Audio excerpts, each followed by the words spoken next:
মহান আল্লাহ তাআলা সূরা বাকারার শুরুতেই বলছেন যালিকাল কিতাবু লা রাইবা ফি। এই যে কোরআন, এটি এমন একটি কিতাব যে কিতাবের মধ্যে কোনো প্রকারের সন্দেহের কোনো অবকাশ নেই। আপনার ভালো লাগুক আর না লাগুক, আপনার কাছে সঠিক মনে হোক আর না হোক, আপনার কাছে মনে হোক যে এটা এভাবে না হয়ে এভাবে হতে পারতো, যদি এমনটা মনে হয় তাহলে আপনার ইমানের সমস্যা রয়েছে। বরং আপনাকে এটাই বিশ্বাস করতে হবে যালিকাল কিতাব লা রাইবা ফি, এটি এমন একটি কিতাব যার মধ্যে কোনো সন্দেহের অবকাশ নেই। হুদাল লিল মুত্তাকিন, এবং এটা হচ্ছে মুত্তাকিদের জন্য পথ নির্দেশ, মুত্তাকিদের জন্য এটা হিদায়াতনামা। কিভাবে চলবে একজন বান্দা, কিভাবে চলবে, পবিত্র কোরআনে আল্লাহ তাআলা সেটা জানিয়ে দিচ্ছেন। তিনি এই বান্দাদেরকে সৃষ্টি করেছেন, বান্দার জন্য কোনটা উপকার কোনটা ক্ষতি, কি করলে সে জান্নাতে যাবে, কি করলে জাহান্নামে যাবে, কি করলে দুনিয়াতেও শান্তি পাবে, কি করলে সে আখিরাতেও পরিত্রাণ পাবে, এটা যিনি সৃষ্টি করেছেন তিনিই ভালো জানেন। আর তিনি সেটা জেনেই তিনি এই সংবিধানটা আমাদের জন্য তৈরি করে দিয়েছেন। তো হুদাল্লিল মুত্তাকিন, এটা হচ্ছে মুত্তাকিদের জন্য হিদায়াতনামা। তাহলে মুত্তাকি তারাই হবে যারা এই কোরআনকে পরিপূর্ণভাবে তার নিজের জীবনে বাস্তবায়ন করবে, কোরআনকে সে ফলো করবে। সে এমন হবে না যে আফাতুমিনুনা বিবাদিল কিতাবি ওয়া তাকফুরুনা বিবাদ, যে তোমরা কি এই কিতাবের কিছু অংশকে বিশ্বাস করো আর কিছু অংশকে অবিশ্বাস করো। মানে তার স্বার্থে যেটা লাগে, যেটা তার প্রয়োজন, সে সেটাকে কোরআনকে সামনে রাখছে, যে এটা তার প্রয়োজন, তাই এটা ওই প্রয়োজনটা মেটানোর জন্য কোরআনের বিধানকে সে সামনে রেখেছে। কিন্তু যেটা তার স্বার্থের বিরুদ্ধে চলে যায়, যখন সে প্রচলিত রাজনীতি করবে দেখা যাচ্ছে কোরআনের বিরুদ্ধে চলে যাচ্ছে, যখন সে ইনকামে যখন সুদের সঙ্গে জড়িত থাকবে, ঘুষের সঙ্গে জড়িত থাকবে, তখন সেটা কোরআনের বিরুদ্ধে চলে যাচ্ছে, যখন তার ব্যবসায় প্রতারণা করছে কোরআনের বিরুদ্ধে চলে যাচ্ছে, যখন সে আপনার এই তাগুতের অনুসরণ করছে কোরআনের বিরুদ্ধে চলে যাচ্ছে, তখন সে কোরআনের ওই অংশটুকু আর নিজের জীবনে বাস্তবায়ন করছে না। আর যে অংশটুকু তার কোরআনের সঙ্গে মিলে যাচ্ছে তখন সে সেই জায়গায় আছে। তার মানে বিষয়টা এরকম যে মসজিদে যতক্ষণ আসি ততক্ষণ আমি কি আল্লাহর কিতাব অনুযায়ী আসি, যে মসজিদ থেকে বেরিয়ে গেলাম তখন আমি আমার মতো করে চলছি, সেটা কোরআনের সঙ্গে মিলুক আর না মিলুক। আমরা রমাদান মাসে উপনীত হয়েছি, এমনকি রমাদান মাস আমাদের মধ্য থেকে বিদায় নিতে যাচ্ছে, আর মাত্র 2টি অথবা 3টি সিয়াম আমাদের মাঝে রয়েছে। তো আমরা যে রমাদান মাস পেয়েছি, এই রমাদান মাস হচ্ছে ইবাদতের মৌসুম, এই রমাদান মাস তওবা ইস্তেগফারের মাস, এই রমাদান মাস কোরআন শিক্ষা নেওয়া, কোরআন শিক্ষা দেওয়া, কোরআন তেলাওয়াতের মাস। এই রমাদান মাস এটি রুকুর মাস, এটি সিজদার মাস, এটি কিয়ামের মাস, এটি সিয়ামের মাস।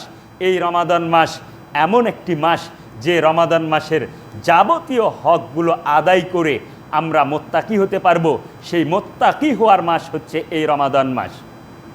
মহান আল্লাহ সুবহানাহু ওয়া তাআলা তার প্রত্যেক ইমানদার বান্দাদেরকে, সে পূর্ববর্তী হোক আর পরবর্তী উম্মাত হোক, প্রত্যেক ইমানদার বান্দাদেরকে মুত্তাকি হওয়ার নির্দেশ দিয়েছেন।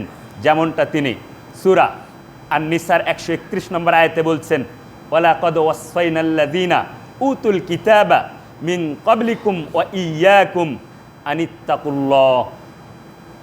আমি তোমাদেরকে এবং তোমাদের পূর্ববর্তী যাদের প্রতি আমি কিতাব নাজিল করেছি তাদেরকে আমি এই নির্দেশ দিয়েছি যে তারা যেন তাকওয়া অবলম্বনকারী হয়, তারা যেন মুত্তাকি হয়। এই মুত্তাকি কিভাবে হওয়া যাবে, আমরা কিভাবে এই মুত্তাকি হতে পারি?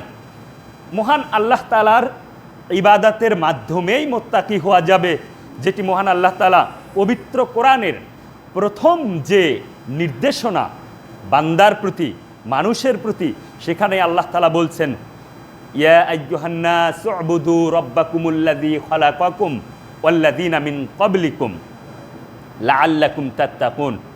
হে মানব সম্প্রদায়, তোমরা তোমাদের রবের ইবাদত করো, যিনি তোমাদেরকেও সৃষ্টি করেছেন এবং তোমাদের পূর্ববর্তীদেরকেও সৃষ্টি করেছেন। অতএব বোঝা যায় প্রত্যেকটা মানুষের প্রতি, আমাদের প্রতি যেমন আমাদের পূর্ববর্তী উম্মতদের প্রতিও তেমনই ইবাদতের নির্দেশনা ছিল মহান আল্লাহ তাআলার পক্ষ থেকে, এবং এই ইবাদতের মাধ্যমেই মানুষ মুত্তাকি হতে পারবে। এটাই মহান আল্লাহ তাআলা বলছেন লাআল্লাকুম তাত্তাকুন, যাতে তোমরা মুত্তাকি হতে পারো। এই মুত্তাকি হওয়া এটি জরুরি, মানুষকে মুত্তাকি হতে হবে। মুত্তাকি না হয়ে কোনো ইমানদার বান্দা যেন মৃত্যুবরণ না করে, মহান আল্লাহ তাআলা এই দিকটাও সতর্ক করে দিয়েছেন তার ইমানদার বান্দাদের প্রতি। মহান আল্লাহ তাআলা বলেন, ইয়া আইয়ুহাল্লাযীনা আমানুত্তাকুল্লাহ হাক্কা তুকাতিহ, হে ইমানদারগণ তোমরা আল্লাহকে ভয় করো, তোমরা তাকওয়া অবলম্বন করো, এবং সেটা ভয় করার মতো, তাকওয়াবান হওয়ার মতো তাকওয়া অবলম্বন করো। তুমি মুখে বলছো যে আস্তাগফিরুল্লাহ, আমি আল্লাহর কাছে ক্ষমা চাচ্ছি, অথচ যে পাপের জন্য তুমি ক্ষমা চাচ্ছ সেই পাপ তোমার মধ্যে এখনো রয়েছে, এমনটা নয়। বরং তুমি আল্লাহকে ভয় করো, ভয় করার মতো ভয় করো। তার মানে তুমি বলছো আস্তাগফিরুল্লাহ, যে পাপের কারণে তুমি বলছো আস্তাগফিরুল্লাহ, এই পাপকে তুমি পরিহার করো, এই পাপের জন্য তুমি কাঁদো, এই পাপের জন্য তুমি অনুতপ্ত হও, তারপর সেটা কথা এবং কাজে মিল হবে, তখন হবে হাক্কা তুকাতিহ, আল্লাহকে ভয় করার মতো ভয়। এবং এটা না করে যদি কোনো বান্দা মৃত্যুবরণ করে তাহলে তার জন্য কঠিন পরিস্থিতি রয়েছে। মহান আল্লাহ তাআলা সতর্ক করে দিচ্ছেন, ওয়ালা তামুতুন্না ইল্লা ওয়া আনতুম মুসলিমুন, তোমরা পরিপূর্ণ আত্মসমর্পণকারী না হয়ে তোমরা মৃত্যুবরণ করো না, তোমরা মৃত্যুবরণ করো না।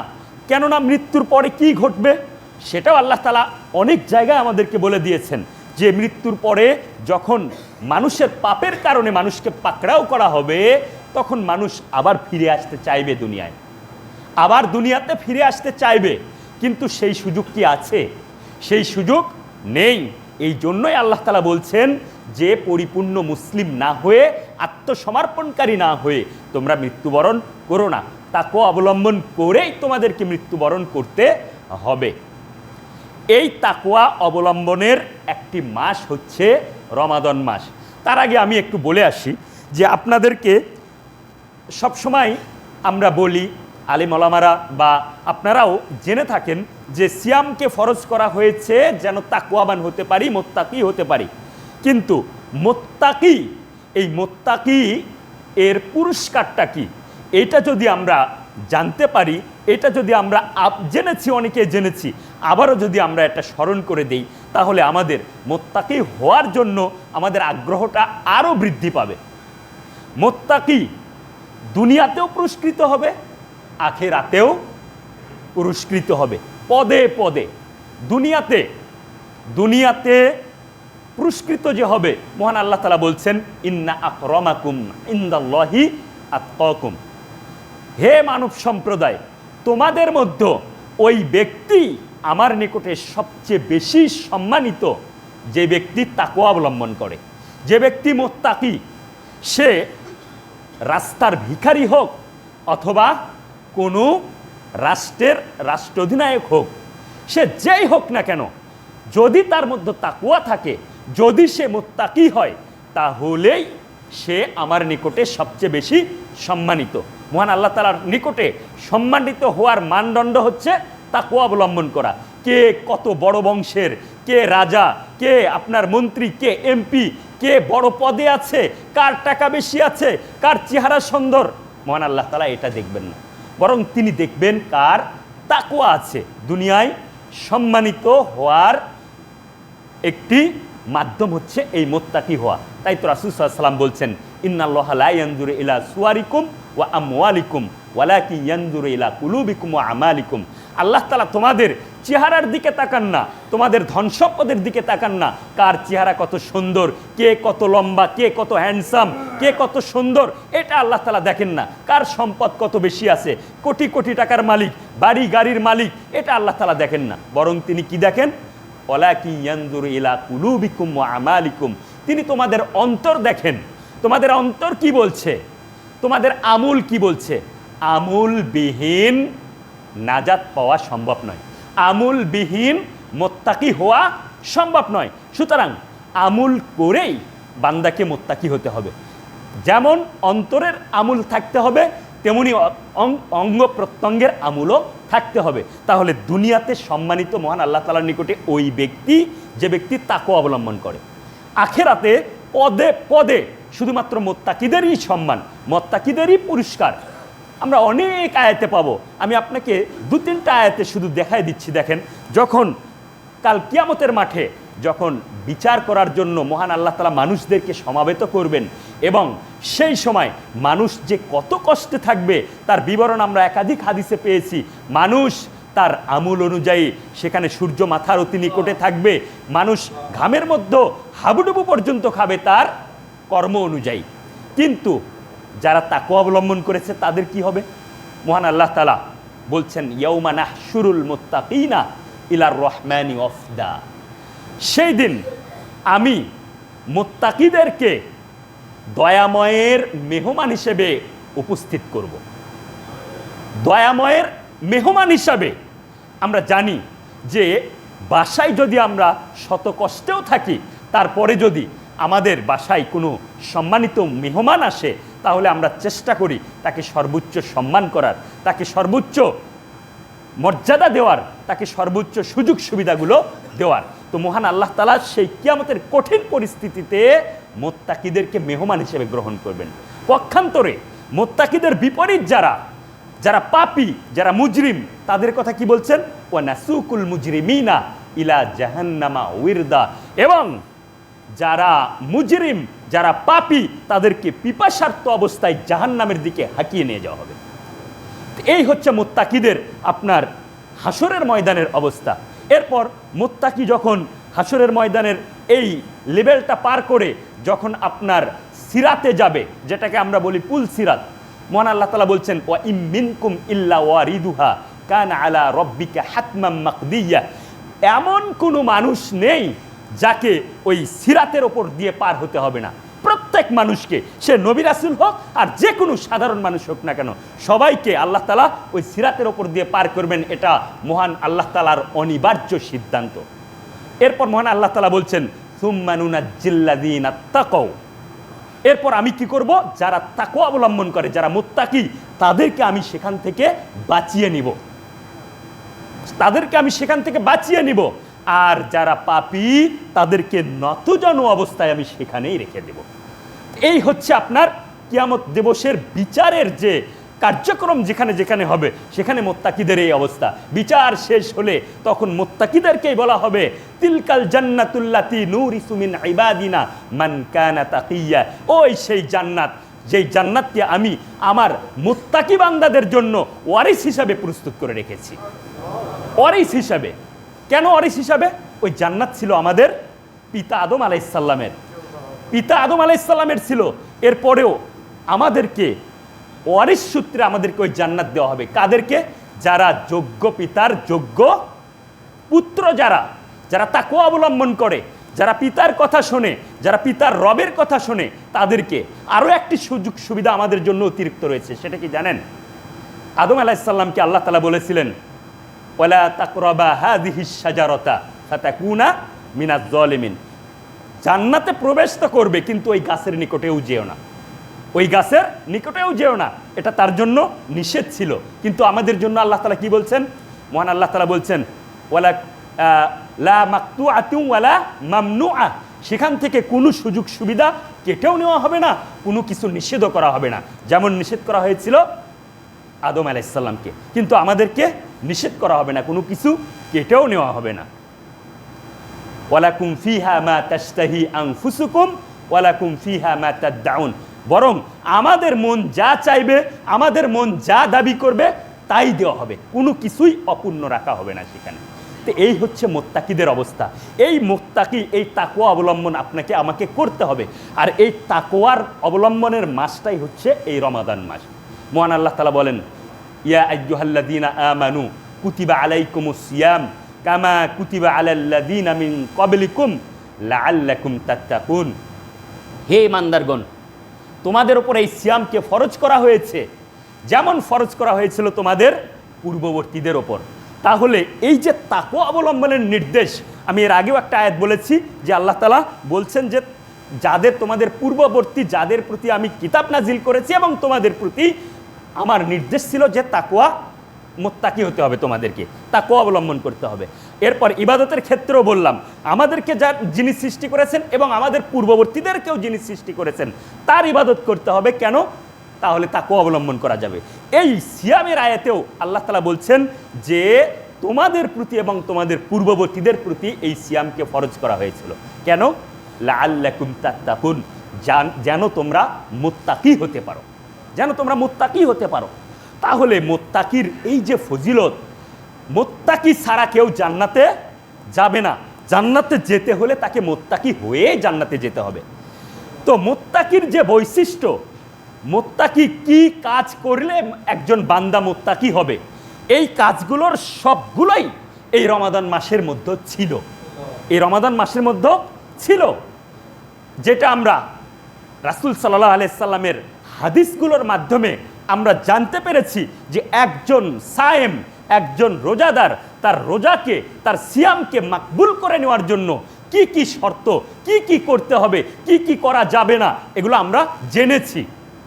এবং মহান আল্লাহ তাআলাও বিভিন্ন আয়াতের মাধ্যমে মুত্তাকিদের যে পরিচয়, যে বৈশিষ্ট্যগুলো তুলে ধরেছেন, আপনি দেখবেন ওই আয়াতের সেই বৈশিষ্ট্যগুলো আর এই রমাদান মাসের এই বিধিবিধানগুলো, এগুলো সম্পূর্ণ মিলে গেছে। তাহলে মুত্তাকির বৈশিষ্ট্য কি, কি কাজ করলে মুত্তাকি হবে? মহান আল্লাহ তাআলা সূরা বাকারার শুরুতেই বলছেন যালিকাল কিতাবু লা রাইবা ফি। এই যে কোরআন, এটি এমন একটি কিতাব যে কিতাবের মধ্যে কোনো প্রকারের সন্দেহের কোনো অবকাশ নেই। আপনার ভালো লাগুক আর না লাগুক, আপনার কাছে সঠিক মনে হোক আর না হোক, আপনার কাছে মনে হোক যে এটা এভাবে না হয়ে এভাবে হতে পারতো, যদি এমনটা মনে হয় তাহলে আপনার ইমানের সমস্যা রয়েছে। বরং আপনাকে এটাই বিশ্বাস করতে হবে যালিকাল কিতাব লা রাইবা ফি, এটি এমন একটি কিতাব যার মধ্যে কোনো সন্দেহের অবকাশ নেই। হুদাল্লিল মুত্তাকিন, এবং এটা হচ্ছে মুত্তাকিদের জন্য পথ নির্দেশ, মুত্তাকিদের জন্য এটা হিদায়াতনামা। কিভাবে চলবে একজন বান্দা, কিভাবে চলবে, পবিত্র কোরআনে আল্লাহ তাআলা সেটা জানিয়ে দিচ্ছে। তিনি এই বান্দাদেরকে সৃষ্টি করেছেন, বান্দার জন্য কোনটা উপকার, কোনটা ক্ষতি, কি করলে সে জান্নাতে যাবে, কি করলে জাহান্নামে যাবে, কি করলে দুনিয়াতেও শান্তি পাবে, কি করলে সে আখিরাতেও পরিত্রাণ পাবে, এটা যিনি সৃষ্টি করেছেন তিনিই ভালো জানেন। আর তিনি সেটা জেনেই তিনি এই সংবিধানটা আমাদের জন্য তৈরি করে দিয়েছেন। তো হুদাল্লিল মুত্তাকিন, এটা হচ্ছে মুত্তাকিদের জন্য হিদায়াতনামা। তাহলে মুত্তাকি তারাই হবে যারা এই কোরআনকে পরিপূর্ণভাবে তার নিজের জীবনে বাস্তবায়ন করবে, কোরআনকে সে ফলো করবে। সে এমন হবে না যে আফাতুমিনুনা বিবাদিল কিতাবি ওয়া তাকফুরুনা বিবাদ, যে তোমরা কি এই কিতাবের কিছু অংশকে বিশ্বাস করো আর কিছু অংশকে অবিশ্বাস করো। মানে তার স্বার্থে যেটা লাগে, যেটা তার প্রয়োজন, সে সেটাকে কোরআনকে সামনে রাখছে যে এটা তার প্রয়োজন, তাই এটা ওই প্রয়োজনটা মেটানোর জন্য কোরআনের বিধানকে সে সামনে রেখেছে। কিন্তু যেটা তার স্বার্থের বিরুদ্ধে চলে যায়, যখন সে প্রচলিত রাজনীতি করবে দেখা যাচ্ছে কোরআনের বিরুদ্ধে চলে যাচ্ছে। যখন সে ইনকামে, যখন সুদের সঙ্গে জড়িত থাকবে, ঘুষের সঙ্গে জড়িত থাকবে, তখন সেটা কোরআনের বিরুদ্ধে চলে যাচ্ছে। যখন তার ব্যবসায় প্রতারণা করছে, কোরআনের বিরুদ্ধে চলে যাচ্ছে। যখন সে আপনার এই তাগুতের অনুসরণ করছে, কোরআনের বিরুদ্ধে চলে যাচ্ছে। তখন সে কোরআনের ওই অংশটুকু আর নিজের জীবনে বাস্তবায়ন করছে না। আর যে অংশটুকু তার কোরআনের সঙ্গে মিলে যাচ্ছে, তখন সে সেই জায়গায় আছে। তার মানে বিষয়টা এরকম যে মসজিদে যতক্ষণ আসি ততক্ষণ আমি কি আল্লাহর কিতাব অনুযায়ী আসি, যে মসজিদ থেকে বেরিয়ে গেলাম তখন আমি আমার মতো করে চলছি, সেটা কোরআনের সঙ্গে মিলুক আর না মিলুক। এটা তো মুত্তাকির বৈশিষ্ট্য নয়, বরং মুত্তাকির বৈশিষ্ট্য কি? হুদাল্লিল মুত্তাকিন। মুত্তাকি এই কোরআনকেই হেদায়েতনামা হিসাবে তার সামনে, আলোক বার্তা হিসেবে সে সামনে কি করবে? কোরআনকে সামনে রাখবে, যে এই কোরআনই তাকে পথ দেখাবে। এটাই হচ্ছে মুত্তাকির বৈশিষ্ট্য। তাহলে এইবার এরপরে আল্লাহ তাআলা ভেঙে দিচ্ছেন কি কি করতে হবে। আল্লাযীনা ইউমিনুনা বিল গায়ব, যারা গায়েবের প্রতি বিশ্বাস করে, যাদের আকীদা হতে হবে সহিহ, শিরকবিহীন আকীদা, তাহলে মুত্তাকির বৈশিষ্ট্য কি? কালকে নজরুল স্যার বলেছিলেন যে মুত্তাকির যে বৈশিষ্ট্য এর মধ্যে প্রথম যেটা, সেটা হচ্ছে শিরকবিহীন ঈমান। আকীদা হতে হবে সঠিক, সহি, যেখানে কোনো শিরক থাকবে না, যেখানে কোনো আপনার কুসংস্কার থাকবে না, কোনো জাহিলিয়াত থাকবে না। তার বিশ্বাস থাকতে হবে, তার আকীদা থাকতে হবে সঠিক, শিরক মুক্ত বিশ্বাস থাকতে হবে। আর এরপরে যে বৈশিষ্ট্য বলেছিলেন সেটা হচ্ছে তার আমুল হতে হবে বিদাত মুক্ত এবং রিয়া মুক্ত, লোক দেখানো আমুল হবে না। মহান আল্লাহ তাআলা এর পরের বৈশিষ্ট্য কি বলছেন? আল্লাযীনা ইউমিনুনা বিল গায়ব ওয়া ইউকিমুনাস সালাহ, এবং সালাত কায়াম করবে, সালাত কায়াম করবে। আপনি রমাদানের মাসেরও একই অবস্থা পারবেন। মুত্তাকি হওয়ার জন্য সিয়াম যদি আপনি আল্লাহ তাআলার নিকট কবুল করে নিতে চান, তাহলে তার পূর্বে আপনাকে কি করতে হবে? সালাত আদায় করতে হবে। অনেক ভাইকে দেখেছি যারা সালাত আদায় করে না কখনো, কিন্তু সিয়াম পালন করে, সত্যিকারই সিয়াম পালন করে, এবং এই সিয়ামের মধ্যে সে কোনো কিছু খায়ও না, কোনো কিছু আপনার পানও করে না, কিন্তু সত্যিকারই সিয়াম পালন করে, কিন্তু সালাত আদায় করে না। এক অর্থ সালাত আদায় করে না, কিন্তু সিয়াম পালন করে। কিন্তু এটা কি মুত্তাকির বৈশিষ্ট্য? এই সিয়াম কি তাকে তাকওয়া এনে দিতে পারবে? এই সিয়াম কি তাকে মুত্তাকি বানাতে পারবে? কোনো দিনও না। কারণ রাসূল সাল্লাল্লাহু আলাইহি ওয়াসাল্লাম বলছেন, রুব্বা সাইমিন লাইসা লাহু মিন সিয়ামিন ইল্লাল জু'। এমন কিছু সায়েম রয়েছে, এমন কিছু রোজাদার রয়েছে যাদের তো রোজা হয় না, যাদের তো সিয়াম হয় না, শুধু না খেয়ে থাকার কষ্টটা হয়। তাহলে এই সায়েম যে সিয়াম রাখছে অথচ সালাত আদায় করেনি, এর সিয়াম কোনো দিন হবে না। মহান আল্লাহ তাআলা বলছেন মুত্তাকির বৈশিষ্ট্যে ওয়া ইউকিমুনাস সালাহ, যারা সালাত কায়াম করে, ওয়া মিম্মা রাযাকনাহুম ইউনফিকুন, এবং তারা আরও একটি ইবাদতের সঙ্গে যুক্ত থাকে, সেটা হচ্ছে কি? তারা আল্লাহ তাআলার রাস্তায় দান করে। কোন দান করে? যে রিজেক, যেই অর্থ, যেই সম্পদ মহান আল্লাহ তাআলা তাকে দিয়েছেন, মহান আল্লাহ তাআলা তাকে দিয়েছেন, আল্লাহ তাআলার সেই সম্পদ থেকে এই ব্যক্তি দান করবে। তাহলে মুত্তাকির আরেকটা বৈশিষ্ট্য হচ্ছে সে শুধুমাত্র সালাত আদায় করবে, শুধুমাত্র সিয়াম পালন করবে এইটা নয়, বরং সে এই ইবাদতও করবে। কি সেটা? সে দান করবে।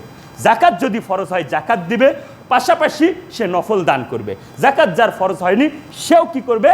দান করবে। আমরা মুত্তাকির অন্য বৈশিষ্ট্য আমরা সেটা পেয়ে যাব, একটু পরে আসছি। সেটা হচ্ছে কোথায়? সূরা আলে ইমরানের 133, 34, 35 নম্বর আয়াত। এই আয়াতগুলোতে আল্লাহ তাআলা মুত্তাকির বৈশিষ্ট্য সেখানে তুলে ধরেছেন। কি বলেছেন সেখানে? ওয়াসারিউ ইলা মাগফিরাতিম মির রাব্বিকুম ওয়া জান্নাতিন আরদুহাস সামাওয়াতু ওয়াল আরদ উইদ্দাত লিল মুত্তাকিন। আল্লাহ তাআলা জান্নাতকে প্রস্তুত করে রেখেছেন মুত্তাকিদের জন্য, যেই জান্নাতের প্রস্থ আসমান এবং জমিন পরিধি। এই জান্নাতকে প্রস্তুত করে রেখেছেন কার জন্য? মুত্তাকিদের জন্য। এবং শুরুতে তিনি বলছেন ওয়াসারিউ ইলা মাগফিরাতিম মির রাব্বিকুম ওয়া জান্নাতিন, তোমরা কি করো? ধাবিত হও, দৌড়াও, ধাবিত হও। তোমরা ধাবিত হও কিসের জন্য? তোমাদের রবের ক্ষমার জন্য। আমরা রমাদান মাসের আলোচনা যখনই আসে তখনই আমরা সেখানে ক্ষমার আলোচনা পড়ি, তাই কি না? পড়ি না? বরং হাদিসগুলোও কিন্তু কঠোরভাবে ক্ষমার কথা বলা হয়েছে না? রাসূল সাল্লাল্লাহু আলাইহি ওয়াসাল্লাম কি করেছেন? এই যে মেম্বরের সিঁড়ির হাদিসটা আমরা অনেকবারই শুনেছি, তাই কি না? রাসূল সাল্লাল্লাহু আলাইহি ওয়াসাল্লাম বলছেন রাগিমা আনফু রাজুলিন, ওই ব্যক্তির নাক ধুলাই ধূসরিত হোক, ওই ব্যক্তি মাটিতে গড়াগড়ি খাক, অপমানিত হোক, লাঞ্ছিত হোক। কোন ব্যক্তি? দাখালা আলাইহি রমাদান, যে ব্যক্তি রমাদান মাস পেল, সুম্মান সালাখা, এরপর এই রমাদান মাস তার থেকে চলেও গেল, ফালাম ইউগফার লাহু, এবং সে নিজেকে ক্ষমা করে নিতে পারল না। আপনি চিন্তা করে দেখেন যে কত কঠিনভাবে হাদিসটা বর্ণনা করা হয়েছে। তার মানে রমাদান মাসের সঙ্গে ক্ষমার একটা বিশেষ কি রয়েছে? সম্পর্ক রয়েছে। এই জন্য রাসূল সাল্লাল্লাহু আলাইহি ওয়াসাল্লাম এটাও বলেছেন যে ওয়ালিল্লাহি উতাকাউ আলান নারি ফি কুল্লি ইয়াউমিন ওয়া লাইলাতিন, মহান আল্লাহ তাআলা এই রমাদান মাসের প্রত্যেক দিনে এবং রাতে তিনি অসংখ্য জাহান্নামীদেরকে ক্ষমা করে দিতে থাকেন। মহান আল্লাহ তাআলা এটা রাসূল সাল্লাল্লাহু আলাইহি ওয়াসাল্লাম হাদিসের পরের অংশে এটাও বলেছেন ওয়া লিকুল্লি আবদিন দাওয়াতুম মুস্তাজাবা, প্রত্যেকটা বান্দাকে দাওয়া মুস্তাজাবা করে দেওয়া হয়। অর্থাৎ প্রত্যেক বান্দার দোয়া আল্লাহ তাআলা কবুল করে নেন, প্রত্যেক বান্দার দোয়া আল্লাহ তাআলা কবুল করে নেন। শুধু এতটুকু শুনে আপনার আনন্দিত হওয়ার কিছু নেই।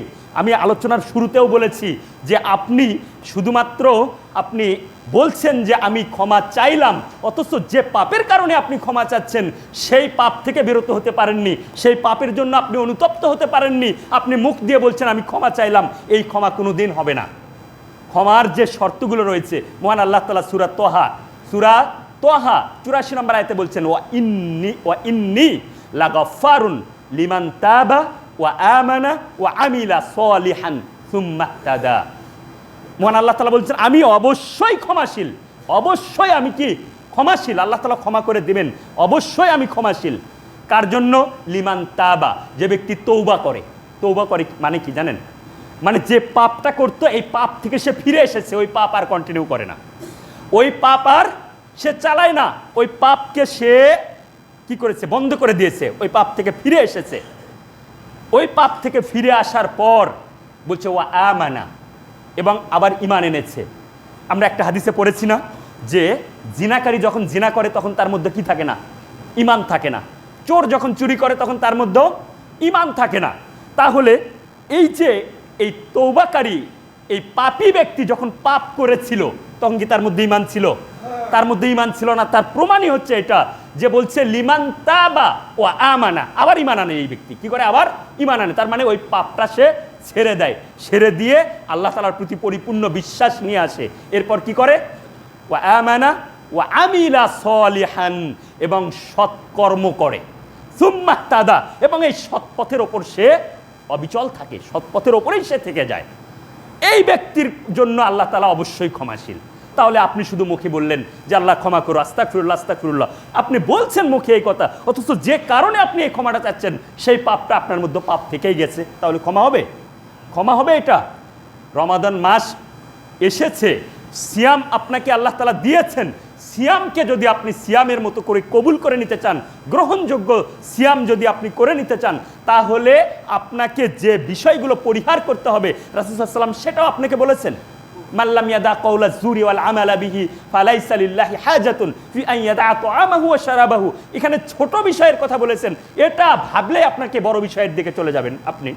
যেখানে আল্লাহ তাআলা বলতে রাসূল সাল্লাল্লাহু আলাইহি ওয়াসাল্লাম বলছেন মাল্লাম ইয়াদা কাওলা যুরি ওয়াল আমালা বিহি, যে ব্যক্তি অনার্থক কথা এবং কাজ পরিত্যাগ করতে পারলো না, অশ্লীল কথা এবং কাজ পরিত্যাগ করতে পারলো না, তার না খেয়ে থাকার কোনো মানে নেই। আল্লাহ তাআলার নিকটে তার না খেয়ে থাকার কোনো প্রয়োজন নেই। এটা কিন্তু বড় পাপের কথা বলেনি, এটা কিন্তু সুদখুরের কথা বলেনি, এটা কিন্তু ঘুষখুরের কথা বলেনি, এটা কিন্তু জিনাখুরের কথা বলেনি, এটা কিন্তু মানুষ হত্যাকারীর কথা বলেনি, এটা কিন্তু আপনার ওই তাগুদের অনুসরণকারীর কথা বলেনি। এটা বরং সামান্য পাপ, কি মিথ্যা কথা বলে, সে অহেতুক কথাবার্তা বলে, সে অতিরিক্ত কথাবার্তা বলে, অপ্রয়োজনীয় কথাবার্তা বলে, তার কথাই যেখানে রাসূল সাল্লাল্লাহু আলাইহি ওয়াসাল্লাম বলছেন এর সিয়াম থাকার কোনো দরকার নেই। আপনি বুঝতে পারছেন এবার বিষয়টা? যে সিয়াম কবুল করে নেওয়ার জন্য তাহলে আপনাকে কি করতে হবে, এই হচ্ছে বিষয়। আমি এই কথাগুলো এই জন্য বলছি যে আমাদের হাতে আর 2টা দিন সময় আছে। আমাদের হাতে আর কয়দিন সময় আছে? 2টা দিন সময় আছে। তো আমি যে আলোচনাগুলো করছি এই সূত্র অনুযায়ী আপনি নিজে নিজেকে প্রশ্ন করেন যে আপনি কি ক্ষমা করে নিতে পেরেছেন আল্লাহ তাআলার নিকটের থেকে? আপনার সিয়ামটা কি আল্লাহ তাআলার নিকট গ্রহণীয় হয়েছে কি না? আপনি নিজেই নিজেকে প্রশ্ন করেন, আমি আপনাকে প্রশ্ন করব না। আপনি আপনার অন্তরকে প্রশ্ন করেন যে আপনি কোন লেভেলে আছেন, আপনার সিয়ামের অবস্থাটা কি, আপনার ক্ষমার অবস্থা কি, আপনার পাপের অবস্থাটা কি। তো এইটা হচ্ছে ক্ষমা। তো এইভাবে ক্ষমা করে নেওয়ার কথা বলা হয়েছে। এই রমাদান মাস হচ্ছে ক্ষমার মাস।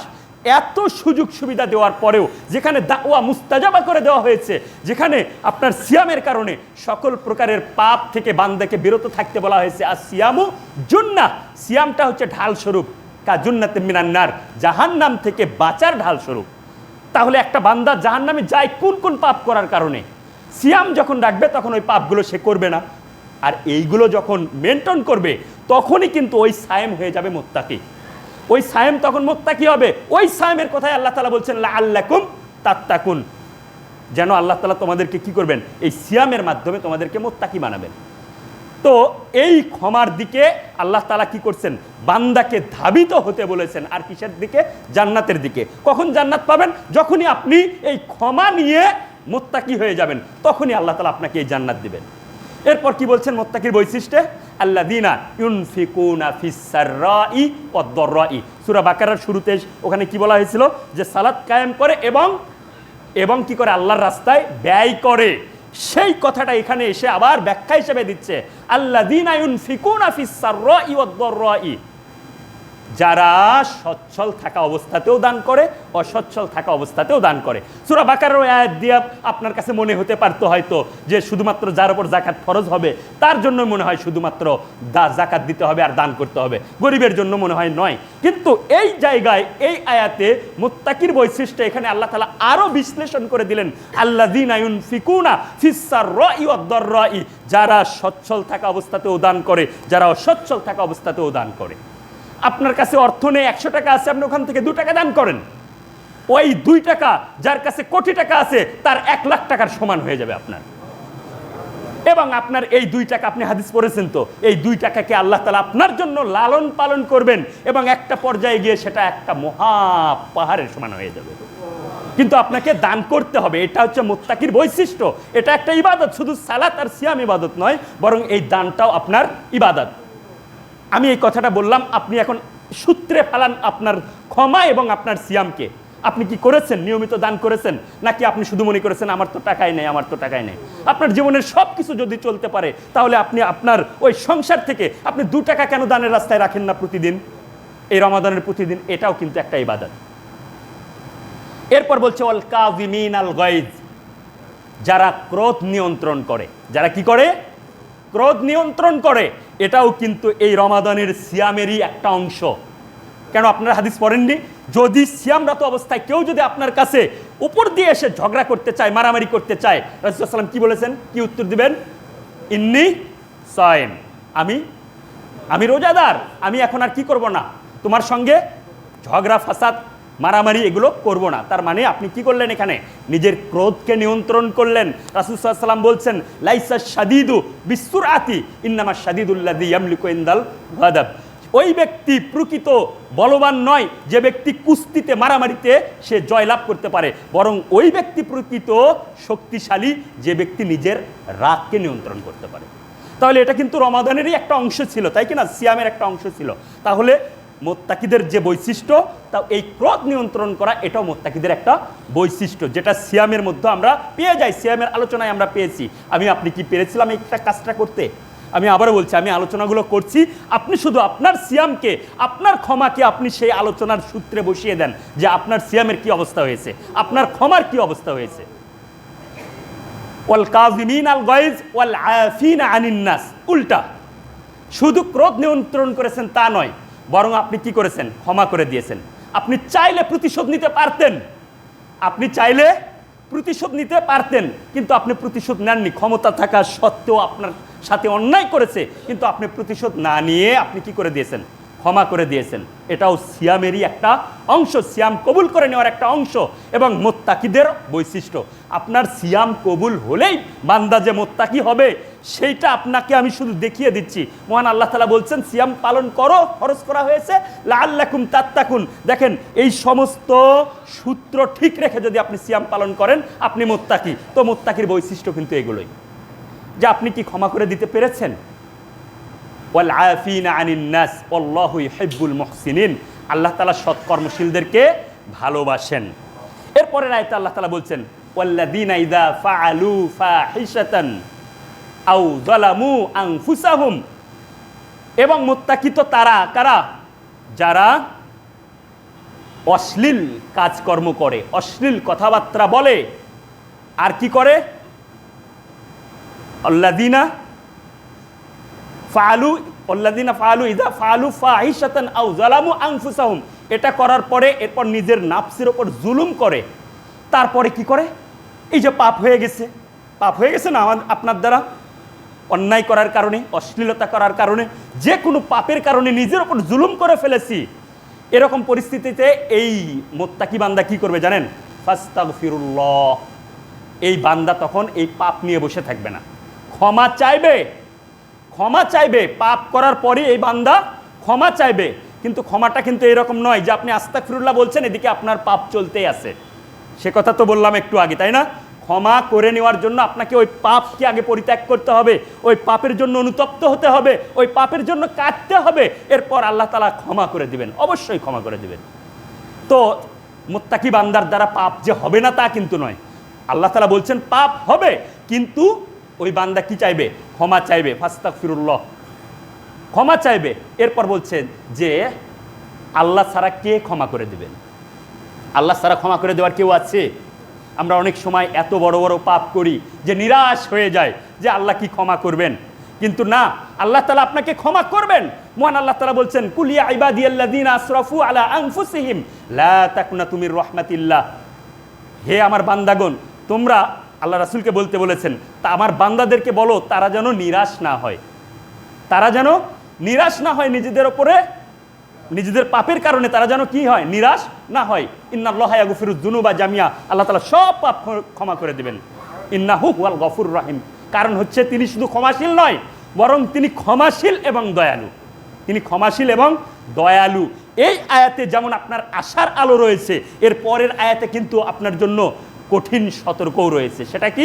ওয়া আনিবু ইলা রব্বিকুম ওয়া আসলিমু মিন ক্বাবলি আন ইয়াতিয়াকুমুল আযাব সুম্মা লা ইউনসারুন, তোমরা তোমাদের রবের অভিমুখী হও, রবের প্রতি আত্মসমর্পণ করো। কখন? তোমাদের কাছে আযাব আসার আগেই। আযাব আসার আগে মানে কি জানেন? মৃত্যু আসার আগেই।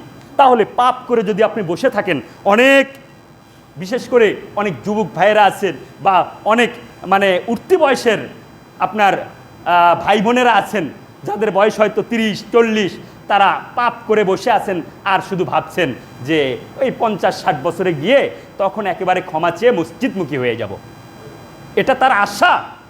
কিন্তু হতে পারে ওই আশার আগেই তার মৃত্যু হয়ে যাচ্ছে, হয় না? ওই বয়সে মৃত্যু মনে হয় না, নাকি? হয়ে যায়। এই জন্য মুত্তাকি বান্দা যে হবে সে পাপ নিয়ে কখনো বসে থাকবে না, পাপ হবে সাথে সাথে সে ক্ষমা করে নেবে, আল্লাহ তাআলার নিকটে ক্ষমা চাইবে। আর ক্ষমার শর্ত কি বলেছি? আপনার ওই পাপ ছেড়ে দিতে হবে, অনুতপ্ত হতে হবে, কান্নাকাটি করতে হবে, এরপর আল্লাহ তাআলার নিকটে ক্ষমা চাইতে হবে।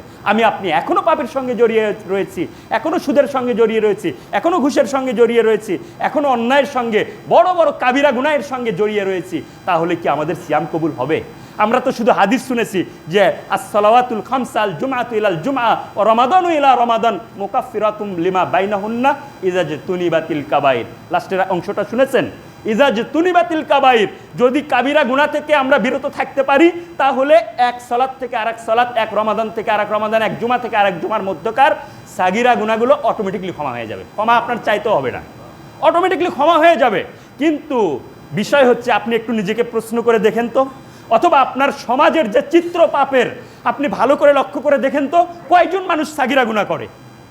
সবগুলোই তো কাবিরা গুনার মধ্যে অন্তর্ভুক্ত, সবগুলোই কাবিরা গুনার মধ্যে অন্তর্ভুক্ত। অতএব মুত্তাকিদেরকে মুত্তাকির বৈশিষ্ট্য অনুযায়ী সিয়াম পালন করতে হবে।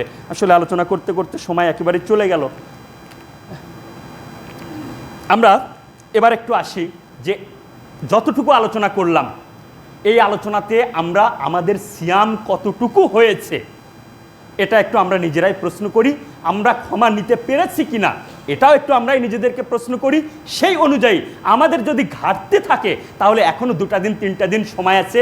আল্লাহ তাআলার নিকটে তওবা করেন, আল্লাহ তাআলার নিকটে ক্ষমা চান, আল্লাহ তাআলার নিকটে আশা করেন, আল্লাহ তাআলা আপনাকে দিয়ে দেবেন। আল্লাহ তাআলা নিরাশ করবেন না, আল্লাহ তাআলা আমাদেরকে নিরাশ করবেন না। আমরা সেই অনুযায়ী আমাদের সিয়ামকে যেন আমরা আল্লাহ তাআলার নিকটে মাকবুল করে নিতে পারি, কবুলিয়াত করে নিতে পারি। আমরা অহেতুক আর এই যে 2টা দিন আছে 3টা দিন আছে, এই 2-3টা দিন যেন আমরা অহেতুক সময় নষ্ট না করি, অহেতুক কথাবার্তা বলা, অহেতুক কাজকর্ম করা, অহেতুক আপনার অলসতা করা, উদাসীন হওয়া ইবাদত থেকে, এগুলো করে যেন আমরা সময় নষ্ট না করি। বরং আমাদের এই 2টা দিন এমনভাবে অতিবাহিত করতে হবে, প্রতিটা মিনিট প্রতিটা সেকেন্ড যেন আমরা ইবাদতের মধ্যে থাকতে পারি, ক্ষমার মধ্যে থাকতে পারি। আপনি শুধুমাত্র লক্ষ্য করেন ওই দিকটা দেখেন, যখন আপনি 3 ঘন্টার পরীক্ষা দেন তখন পরীক্ষার শুরুর দিকে আপনার লেখার গতি কেমন ছিল, আর শেষে যখন আর 10 মিনিট বা 15 মিনিট সময় আছে ওই সময় আপনার লেখার গতিটা কেমন হয়। তো আমাদের রমাদান আমাদের মধ্য থেকে চলে গেছে, 27টা রমাদান চলে গেল, আর মাত্র 2টা বা 3টা দিন রয়েছে। এই সময়টুকু আমাদেরকে কিভাবে এই সময়টুকু আমাদেরকে অতিবাহিত করতে হবে? নিজেরাই নিজেদেরকে একটু প্রশ্ন করুন।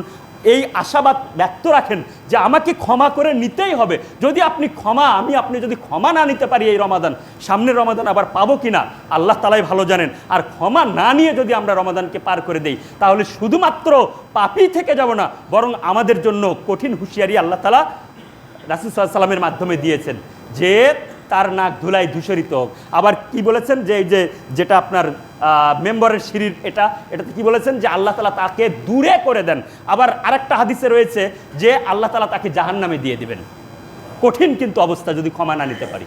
তো আমাদেরকে এই জন্য এই 2টা দিন যথাযথভাবে ব্যবহার করতে হবে। প্রতিটা মিনিট প্রতিটা সেকেন্ড আমাদেরকে ইবাদতের মধ্যে এবং ক্ষমার মধ্যে থাকতে হবে। এরপর আমরা আসি একটু অন্য আলোচনায়, সেটা হচ্ছে যে এই 2টা দিন বা 3টা দিনের কথা যে বলছি, এই 2টা দিন বা 3টা দিন পরে যখন আপনার ঈদ চলে আসবে, শাওয়াল মাস চলে আসবে, তখন কি আমাদের এই ইবাদত কি টোটালি বন্ধ হয়ে যাবে? এটাও কিন্তু মুত্তাকির বৈশিষ্ট্য নয়, এটাও মুত্তাকির বৈশিষ্ট্য নয়, বরং মুত্তাকির বৈশিষ্ট্য যেটা সেটা হচ্ছে ইবাদতে ধারাবাহিকতা থাকতে হবে। ইবাদতে ধারাবাহিকতা থাকতে হবে। আপনি এখন ইবাদতের যে গতি দিয়েছেন, এতটুকু গতি যদি নাও দেন, যে ইবাদতগুলো করেছেন এই ইবাদতের ধারাবাহিকতা থাকতে হবে। কেননা ইবাদত কবুল হওয়ার একটা শর্ত হচ্ছে আপনার এই সিয়ামগুলো কবুল হলো কিনা, আপনার পাপগুলো ক্ষমা হলো কিনা, এর একটা মানে জানার বিষয় যেটা সেটা হচ্ছে আপনার মধ্যে পরিবর্তন আসছে কিনা। আপনি সিয়ামের আগে যে অবস্থায় ছিলেন, যে পাপগুলো নিয়েছিলেন, এখন সেটা পরিবর্তন আসছে কিনা, এটা একটা যেমন দেখতে হবে। অন্য বিষয়টা দেখতে হবে যে আপনার মধ্যে ইবাদতের ধারাবাহিকতাগুলো থাকছে কিনা। আপনি সিয়ামের কারণে আপনি ইবাদত করছেন, সিয়াম শেষ আপনি ইবাদত বন্ধ করে দিলেন, তাহলে আপনি কার ইবাদত করছেন? রবের ইবাদত করছেন নাকি রমাদান মাসের ইবাদত করছেন? এটা কিন্তু আপনাকে চিন্তা করতে হবে যে আমি কার ইবাদত করছি। সত্যিকারই যদি আমি রবের ইবাদত করে থাকি, তাহলে রব তো সব সময়ের জন্য ইবাদত করতে বলছেন, ওয়া আবুদ রব্বাকা হাত্তা ইয়াতিয়াকাল ইয়াকিন, মৃত্যু আসার আগ পর্যন্ত আপনাকে ইবাদতের মধ্যে থাকতে হবে। সুতরাং ইবাদত যেটা আপনি ধরেছেন, আপনি যে কিয়ামুল লাইল ধরেছেন, আপনি এটা কন্টিনিউ করেন। আপনি ওই 11 রাকাত না পড়তে পারলেন, কম পড়েন, কিন্তু আপনি প্রতি রাতে এটা কন্টিনিউ করেন। রাসূল সাল্লাল্লাহু আলাইহি ওয়াসাল্লামকে জিজ্ঞাসা করা হলো, আইয়ুল আমালি আহাব্বু ইলাল্লাহ, আল্লাহর নিকট কোন আমলটা সবচেয়ে বেশি প্রিয়? রাসূল সাল্লাল্লাহু আলাইহি ওয়াসাল্লাম বললেন যে আহাব্বুল আমালি ইলাল্লাহ আদওয়ামুহা ওয়া ইন কাল্লা, আল্লাহর নিকট সবচেয়ে প্রিয় আমল হচ্ছে যেই আমলটা ধারাবাহিকতা রয়েছে, অর্থাৎ যে আমল চলতে থাকবে, চলমান আমল, যদিও সেটা কম হোক, ওয়া ইন কাল্লা, যদিও সেটা কম হোক। আর আয়েশা রাদিয়াল্লাহু আনহা তিনি যখন কোনো আমল ধরে ফেলতেন, ওই আমলটা তিনি তার উপরে অবধারিত করে নিতেন, লাজিমাতহু, তিনি তার উপর অবধারিত করে নিতেন। অর্থাৎ তিনি মনে করেন যে এই কিয়ামুল লাইল ধরেছেন, তিনি এটা তার উপর অবধারিত করে নিতেন, তিনি পরবর্তী সারা জীবন তিনি ওইভাবে ইবাদত করে গেছেন। এটা আয়েশা রাদিয়াল্লাহু আনহা করেছেন। তা আমাদেরকেও সেটা করতে হবে যদি আমরা সত্যিকারী মুত্তাকি হতে চাই। এরপর যে বিষয়টা আছে, আসলে একটু সংক্ষেপে আমি শুধু বলি, সেটা হচ্ছে আমাদের সিয়াম যেহেতু শেষের পর্যায়ে, তো যাকাতুল ফিতর এটা আমাদের ওপর ফরজ। রাসূল সাল্লাল্লাহু আলাইহি ওয়াসাল্লাম এটা আমাদের ওপর ফরজ করে দিয়েছেন। ফরাদা রাসূলুল্লাহ সাল্লাল্লাহু আলাইহি ওয়াসাল্লাম যাকাতুল ফিতর, রাসূল সাল্লাল্লাহু আলাইহি ওয়াসাল্লাম যাকাতুল ফিতর ফরজ করে দিয়েছেন কার উপরে?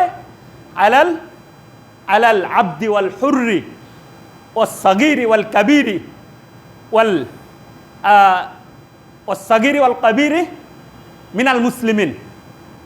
রাসূল সাল্লাল্লাহু আলাইহি ওয়াসাল্লাম যাকাতুল ফিতর ফরজ করে দিয়েছেন আপনার দাস হোক বা স্বাধীন হোক, ছোট হোক বড় হোক, এরপর হচ্ছে আপনার ধনী হোক দরিদ্র হোক, সকল মুসলিমের ওপরে ফরজ করে দিয়েছেন। কতগুলো দিতে হবে?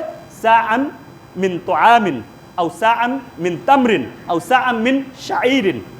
এখানে কিন্তু সবগুলোই প্রথমে আগে খাদ্যের কথাই বলা হয়েছে, এরপর খাদ্যগুলো কি ক্রমান্বয়ে বলা হয়েছে, সেটা খেজুর, একসা খেজুর, একসা পনির, একসা জব, একসা কিশমিশ, যে কোনো খাদ্য হতে পারে। অর্থাৎ যার কাছে যেটা প্রধান খাদ্য, সবচেয়ে বেশি যেটা খায় এটা দিতে হবে। আর সাটা কতটুকু, এটা হচ্ছে আমাদের হিসাব অনুযায়ী আমরা পূর্বপুরুষদের থেকে দেখে এসেছি, এটা আসলে নির্দিষ্ট কোনো ওজন নয়, এটা একটা পরিমাপ, একটা মানে ওজনের পরিমাপ নয়, একটা আপনার জায়গার পরিমাপ। তাতে আমাদের এই প্রধান খাদ্য চাল যেটা হয় সেটা হচ্ছে 2 কেজি 1100 টাকা হয়, যেটা আমরা কেজির মাপে ধরতে পারি যে আপনার 3.25 কেজি, অর্থাৎ 2 কেজি 750 গ্রাম। তো এই পরিমাণ খাদ্য আমরা দেব। দেখেন এখানে কিন্তু খাদ্যের কথাই বলা হয়েছে, কিন্তু আমরা কিন্তু করি উল্টা। এখানে আমরা কি করি? অর্থ দিয়ে আমরা এই যাকাতুল ফিতর বের করি। আর যেখানে অর্থের কথা বলা হয়েছে সেখানে আমরা দোকানে খুঁজতে যাই যে এখানে যাকাতের কাপড় পাওয়া যায়, অথচ ওখানে অর্থ দিয়ে কিন্তু যাকাত দিতে বলা হয়েছে। আমরা করি উল্টা, যেখানে অর্থ দিতে বলা হয়েছে সেখানে আমরা যাকাতের কাপড় খুঁজি, আর যেখানে খাদ্য দিতে বলা হয়েছে সেখানে আমরা অর্থ দিয়ে বসি। কিন্তু আমরা এই ভুলটা করব না। যেহেতু আমরা সুন্নাহ ভিত্তিক আমলগুলো করে থাকি, আলহামদুলিল্লাহ এই মসজিদ এটি একটি দাওয়া সেন্টার। এখান থেকে ইসলামের সঠিক দিক নির্দেশনাগুলো চারিদিকে ছড়িয়ে পড়ে, শুধু বগুড়ার মাটিতে নয় বরং গোটা পৃথিবীতে আমরা ছড়িয়ে দেওয়ার চেষ্টা করি। এই মসজিদে এই সাদাকাতুল ফিতর এটা আদায় করা হয়, এখানে আপনারা জমা করবেন এবং সঠিকভাবে সেটা ডিস্ট্রিবিউশন হয়ে যাবে ইনশাআল্লাহ। আপনারা দিয়ে যাবেন, আজ থেকেই দেওয়া শুরু করবেন ইনশাআল্লাহ। অনেকে দিয়ে গেছে, আপনারাও দিয়ে যাবেন। পরিশেষে আরও একটি বিষয় বলি, সেটা হচ্ছে যে এই যে 2টা দিন বা 3টা দিন পর আমাদের যে সিয়ামটা শেষ হয়ে যাবে, এরপরে আমরা কি চাইবো না যে এই 1 মাস যেমন আমরা সিয়াম রেখেছি, এমন কিছু আমল আমাদের সামনে রাসূল সাল্লাল্লাহু আলাইহি ওয়াসাল্লাম দেখিয়ে দিয়েছেন যে আমলটা করলে এই 1 মাস শুধু নয় বরং সারা বছর সিয়াম পালন করার নেকি আপনারা পেয়ে যাবেন। সেটা কি? আবু আইয়ুব আল আনসারী রাদিয়াল্লাহু আনহু হতে বর্ণিত, তিনি বলেন রাসূল সাল্লাল্লাহু আলাইহি ওয়াসাল্লাম বলেছেন, মান সামা রমাদান সুম্মা আতবাহু সিত্তাম মিন শাওয়াল কাসিয়ামু আদ-দাহর কানা কাসিয়ামুদ দাহর। যে ব্যক্তি রমাদানের সিয়াম পালন করলো, এরপরে শাওয়াল মাসে এসে সে আরও 6টা সিয়াম পালন করলো, সে যেন সারা বছর সিয়াম পালন করার নেকি পেয়ে যাবে। তাহলে এত বড় সুবর্ণ সুযোগ যেখানে আল্লাহ তাআলা আমাদেরকে দিয়েছেন, কেন আমরা এই সিয়ামটাকে এই সুযোগটাকে আমরা নষ্ট করব? তো আমরা যারা এই সিয়াম পালন করছি অবশ্যই আমরা কি করব? ওই শাওয়াল মাসের 6টা সিয়ামও আমরা পালন করব, যেন আমরা সারা বছর সিয়াম পালন করার নেকি পেয়ে যাই। পরিশেষে আপনাদেরকে আরও একটি সংবাদ, সেটা হচ্ছে যে ঈদের দিন 2 দিন পরে ঈদ হবে। ঈদ সংক্রান্ত অনেক আলোচনা ছিল, এটার জন্য আলাদা একটা খুতবারই প্রয়োজন হতো, কিন্তু যেহেতু সময় আমাদের মাঝ থেকে চলে গেছে, আমরা সবাই সিয়াম রয়েছি, আমাদের শরীর ক্লান্ত, আমরা সিয়ামের শেষের দিকে চলে এসেছি, অনেক ক্লান্ত হয়ে গেছে। এমনকি আমরা অনেকেই কিয়ামুল লাইল করতেছি, তাদের জন্য আরও ক্লান্ত, আমরা আর সময় বাড়াবো না। তো যে কথা বলছি সেটা হচ্ছে এই মসজিদ কর্তৃপক্ষের পক্ষ থেকে ঈদের দিন ঈদেরও ব্যবস্থা করা হয়েছে। সেটা হচ্ছে এই যে সিটি বালিকা স্কুল আছে আপনার বাংলাদেশ ব্যাংকের উত্তর সাইডে, ওই স্কুল মাঠে এই মসজিদ কর্তৃপক্ষ সেখানে ঈদগাহের মাঠের ব্যবস্থা করেছেন। গত ঈদুল আজহা থেকে শুরু হয়েছে, এবারও হবে ইনশাল্লাহ, এবং সেখানে সালাত হবে 7:30 থেকে। আপনারা সকাল সকালে সেখানে পায়ে হেঁটে ঈদের দিনের যে সুন্নাতগুলো রয়েছে এই সুন্নাহ আদায় করে আপনারা সেখানে শুরুতেই ঈদের সালাত আদায় করতে যাবেন ইনশাল্লাহ। এবং সবাই আমরা ঈদের যাবতীয় যে ফজিলতগুলো রয়েছে এগুলো হাসিল করব। পাশাপাশি কর্তৃপক্ষকে আমরা বিভিন্নভাবে নিয়ম শৃঙ্খলা সুষ্ঠুভাবে রেখে শুধু নিজে নয় অন্যদেরকেও সুন্দরভাবে সুশৃঙ্খলভাবে আমরা সহযোগিতাগুলো করব। মহান আল্লাহ তাআলা আমাদেরকে, বিশেষ করে আমি আবারও বলছি যে আমাদের সিয়ামকে আল্লাহ তাআলা কবুল করুন। আল্লাহুম্মা তাকাব্বাল সিয়ামানা, আল্লাহুম্মা তাকাব্বাল কিয়ামানা, আল্লাহুম্মা তাকাব্বাল রুকুআনা, আল্লাহুম্মা তাকাব্বাল সুজুদানা। তো আমাদের মধ্যে যে আলোচনাগুলো করলাম, আবারও বলছি, যদি এই আমাদের সিয়ামগুলো অথবা আমাদের ক্ষমাগুলো এই সূত্রের মধ্যে ত্রুটিপূর্ণ হয়, তাহলে এই 2 দিন বা 3 দিনের মধ্যে যেন আমরা সেগুলো শুধরে নেই এবং আল্লাহ তাআলার নিকটে আমরা যেন সর্বোচ্চ আশা করি মহান আল্লাহ তাআলা আমাদের সিয়ামগুলোকে কবুল করে নেন, আমাদের পাপগুলোকে ক্ষমা করে দেন। সেই আশাবাদ ব্যক্ত রেখে আজকের আলোচনা আমি এখানেই শেষ করছি।